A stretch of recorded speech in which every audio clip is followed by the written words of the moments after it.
Hello po, isang magandang araw po sa ating lahat and kumusta po kayo? Welcome po sa ating channel. Lalo na po sa mga Taurus po na nandito po sa akin. Maraming salamat po sa inyo guys, no. I really appreciate it. Talaga pong utang na loob ko sa inyo, no. And hindi lang po 'yun kundi sa lahat po ng nandito sa atin, no. And tumatangkilik po sa ating channel. Lalo pa mula pa nung nagsimula, nag-umpisa pa po ako. Maraming salamat po sa inyo guys, no. And ngayon po ang gagawin po natin is like tingnan po natin kung ano po yung magiging balakid or sabihin po natin ang mga challenges ngayong parating po na 2026. So, kung ating babalikan, itong taon na 2025 is Year of the Snake and Water Element. And siguro alam niyo na marami sa atin ang binaha. Talaga pong binakbak tayo ng ulan, tubig, no? And mostly sa ibang bansa din na ganun din po nangyari, no? And itong taon naman na parating is Year of the Horse and Fire Element. Hindi pa nga nagsimula po ang ating taon, marami na po sa atin ang nasusunog o nasunugan, no? So, sa akin, more on makikita ko na mas marami po ang abnormal activity po ng ating bulkan and mas marami po ang lindol. More on iyan po ang nakikita ko and maraming or may mga dilubyo po na darating, pero at least, no, sabihin po natin na magsasabi ba ako na thank God hindi po siya dito kundi nasa sa ibang bansa po, no. And pero kahit pa paano po apektado po tayo, no. Supposed to be we are all one global which is Earth, na kung saan dapat po sana alagaan po natin. Ngayon ang Taurus po actually kung titingnan po natin, hindi kayo masyadong magkakasundo nitong taon na to.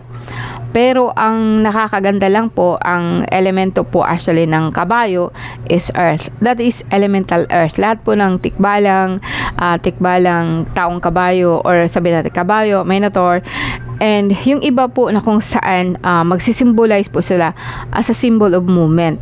Kabayo po actually is a symbol of movement. And since na kung i-add mo siya 2 plus 2 plus 6, 2026 equals to 10. 1 is also masculine. And ang fire is also masculine. So, hindi siya masyadong, kumbaga sa akin, mas marami sa atin na mga zodiac. Ang ngayon, kapag i-align mo siya, like kung gagawin mo talaga, like puro action, puro gawa, or puro idea, ang mga tao po, no, sabayan mo siya lang paggawa, sabayan mo siya ng imagination, so magkakaroon po tayo ng kahit pa paano po, makakalampas po tayo. Kasi we start again by 20, balik tayo ulit sa uno, since 2020, pagbalik po tayo sa taon na uno. Pero kung i-zoom in mo, 26 is 2 plus 6 is equals to 8. So, ngayon, ang ibig sabihin po kasi noon, is just like kayong taon na to, mas marami sa atin ang gagawa. Now, ikaw Taurus, or ikaw po isang element, at least kahit papano po, no, kasi ang kabayo is, ikaw yan. Elemental earth. Kumbaga sa akin, mag-match po kayo ng ating energy na kung saan more on naman usually, pero hindi katulad last year which is the snake.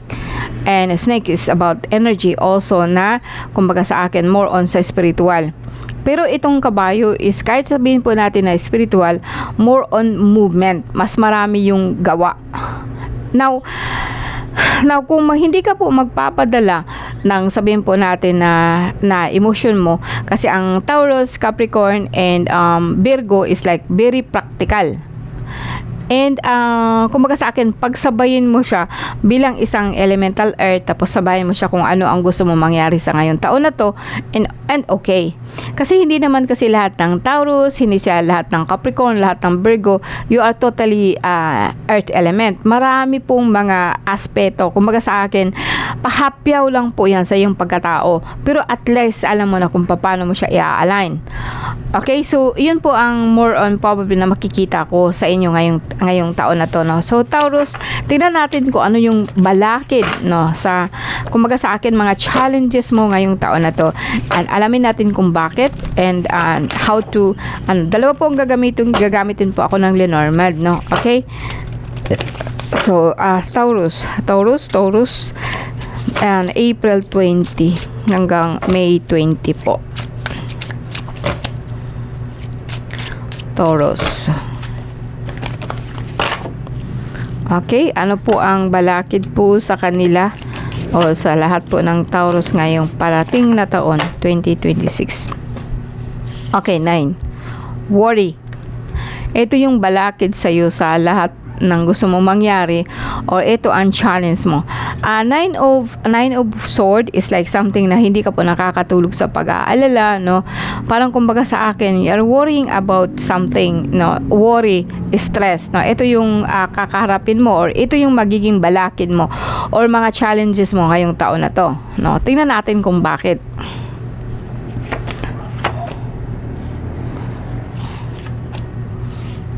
Okay, Taurus. Okay, susunod ang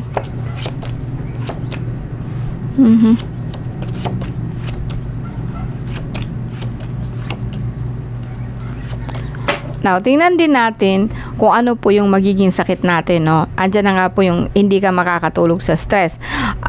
Tumataas na sugar, masakit na paa, pwedeng sabihin po natin na manhid, and dito naman sa kaliwa is just like masakit ho ang likod niyo, kulang po kayo sa pulang dugo. Now, overall po, ang cards po kasi natin is just like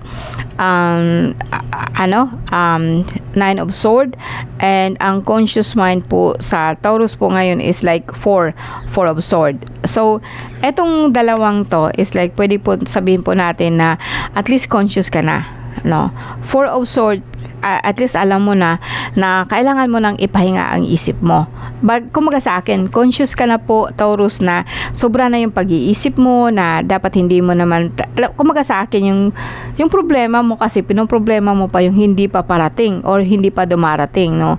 Ang stress actually or worry about something na hindi pa dumarating, no? Na posible pa lang parating po sa inyo. Ito yung parang kumaga sa akin, iniisip mo lagi, problema, no? Paano na lang, ganito ngaya. And kung minsan po talaga, pwedeng sabihin natin na hindi ka nakakatulog ng maayos. Ito naman ho is like rest. So, consciously, alam mo na kailangan mong magpahinga. Pag nagpahinga ka sa isip, pag nagpahinga yung katawan mo, dapat ipahinga mo din yung isip mo. Now, ang subconscious mo kasi is about this one, no? So, kung ang inaalala mo, kung ang problema mo, kung ang balakid mo is eto, na kung ang balakid o yung worry mo, inaalala mo is yung kumbaga sa akin, paano ka ma-settle, kasi yung subconscious mind mo is telling you na dapat po steady ka, dapat po stability ka, kasi it's Emperor is about stability, and nandito na yung bagang kumbaga din sa akin, very practical, no, na kumbaga sa akin, ang emperor magsisimbolize po siya ng ating planetang Saturn, which is actually change, pagbabago. Deep inside, parang ayaw mong magbago. Parang deep inside, you are still clinging on old belief na dapat i-let go mo na. Ito po ang mag-correspond doon sa sinatawag po natin na sword, na hindi ka po nakakatulog, di ka po nang kaano kaiisip. And ito kasi also ito kasi magsisimbolize po ito sa kaluluwa. So kumbaga sa akin, may nag-aano sa iyo na kaluluwa, na kung minsan po yun ang dahilan kung bakit hindi ka pinapatulog. May ka dito, may nakita ako dito na dahil po, or pwedeng sabihin natin na dahil po sa kai-stress mo, dahil po sa kawo-worry mo, so may nasagap ka baga ng mga energy na lalo lugod pinapalala yung sitwasyon mo, no, or yung yung pag-aalala mo, lalo niyang pinapalala. Actually, ang makikita ko dito kasi sa sentro ng card mo, sabihin natin na ito yung worry mo, okay, and ito naman po yung subconscious mo. Conscious mind mo is like you are aware na kailangan mo nang magpahinga. Nag-aalala ka kasi sa mga bagay na hindi pa naman dumarating. Ito kasing moon, or sumaga sa akin, illusion, or hindi totoo. Kumbaga sa akin, nag-aalala ka for nothing. And iniisip mo kasi mas iniisip mo pa yung problema mo. Pero ang sumunod dito is the Fool, which is a Fool is parang yun ang niya. Baliktarin po natin itong dalawa. Pag sumahin po natin, pwedeng sabihin ko na Actually, Taurus, pwedeng sabihin po natin kasi kahit sabihin po natin hindi ikaw isang air element, sabihin natin ikaw ay Taurus, as ikaw is very practical, no, parang kumbaga sa akin nahahaluan ka kasi ng parang nahaluan ka po ba, may umaano sa iyo na mga spiritual or espiritu na kung saan ginigising ka, winawarningan ka, and binibigyan ka po ng na dapat po ganito ang gawin mo, dapat ganito nga, pinapakita na sa iyo pero hindi ka pa rin nakikinig. More on, mas naniniwala ka po doon sa mga illusion lang, no? Kasi ang the moon kasi mag-represent din po ito sa mga negosyo, mga plano mo na hindi pa siya nangyayari, pero mas nauunahan ka kasi ng takot, mas nauunahan kung paano na lang ngaya pag hindi po ako paano na lang ngaya kung hindi ako mag-fail. Pwedeng sabihin din po natin na nasa ibang bansa ka, yung anak mo nasa ibang bansa, and nag-aalala ka para sa kanya. As I said, no, nag-aalala ka from something na hindi naman totoo. Now, ang susunod mo na mga buwan, sabihin po natin, no, sa susunod na buwan, pwedeng sabihin ko sa iyo na may nag-ano sa iyo, may gumagawa sa iyo, babae, hinaharangan niya ang lahat ng swerte mo. And sa pamamagitan po ng 4 na elemento, kumaga sa akin parang ginawan ka po niya ng ritual gamit po ang 4 na elemento na kung saan po tinatraidor ka niya pagdating po sa pera. Now, sino to? Okay, sino to? Pwedeng sabihin natin na dating asawa, wala akong nakita ditong family. Pwedeng sabihin po natin na mga yumao mo. Pwedeng sabihin natin nag-keep ka ba dyan ng mga kaluluwa, yung mga picture nila, no? Nagki-keep ka po ba dyan? No, nagki-keep ka po, or lagi mong inaalala po yung mga yumao mo na wala na. Ngayon, dito sa sinabi ko sa iyo na humaharang sa iyo ng abundance mo at parang pinapahirapan ka pagdating sa finances, kasi ikaw kasi, kumbaga sa akin, although hindi naman nasabi natin na you are very negative person. No, it's not. Parang nakita ko lang dito kasi ito kasing dito sa una at saka sa pangalawa is the same energy po. Nakatalikod ho kayo. Parang kumbaga sa akin, pinipilit mo talaga na maging masaya. Pinipilit mo talaga na maaasenso ka. Pinipilit mo po na pero more on sabihin ko kasing more on sa akin, irritable ka na, parang galit ka na, parang hindi ka na po parang iniisip mo kasi na ang sarili mo ngaya na swerte parang hindi totoo. Yung parang nag-iisip ka po ng swerte pero deep inside you parang ka lang, nag-i-illusion ka lang, parang hindi naman talaga yung totoo kasi ang subconscious mo is may dagdag po na kaluluwa. Well, kung ako ang titingnan ninyo, kung ako ang patitingnan ninyo at saka kung ako base po sa akin, pwedeng sabihin ko ho na may naiinggit sa inyo ng sobra na hinarangan po ang inyong swerte. Hinarangan po niya ito para po magkaroon ka pa ng pera pero sapat lang. And in the long run, matatalo ka po neto. May nakaaway mo na ito, pwedeng sabihin po natin na nakagawa ka po ng kasalanan sa lahat po ng mga elemental o sa elemental po, no. Pwedeng sabihin natin na sa elemental dahil po ito, alam ko po meron ho kayong daladala po ng mga orasyon.